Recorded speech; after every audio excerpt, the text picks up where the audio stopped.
Assalomu alaykum. Farmatsevtika tarmog'ini rivojlantirish agentligi. Eshitaman. Hozir bir daqiqa. Bizning agentlikda har bir muloqot o'zbek tilida olib boriladi. Chunki bu bizning iftixorimiz.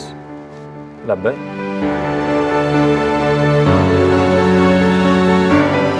The topic of the thermodynamics cover the terms as enthalpy and the enthalpy changes.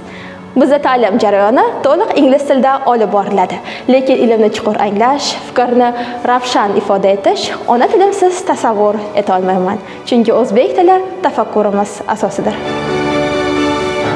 Ilmiy terminlar ko'p, lekin biz ularni o'zbek tilida ifodalashga harakat qilamiz. Chunki til ilmning ham kalitidir.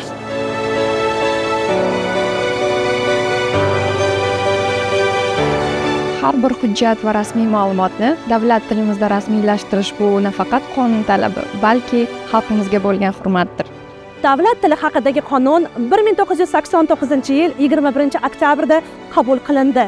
Bu qonun nafaqat milliy madaniyat saqlash qarori, O'zbekiston mustaqilligi sari qo'yilgan qat'iy qadam bo'ldi. Bu qaror milliy o'zlik va suverenitet tiklanishini ramzladi.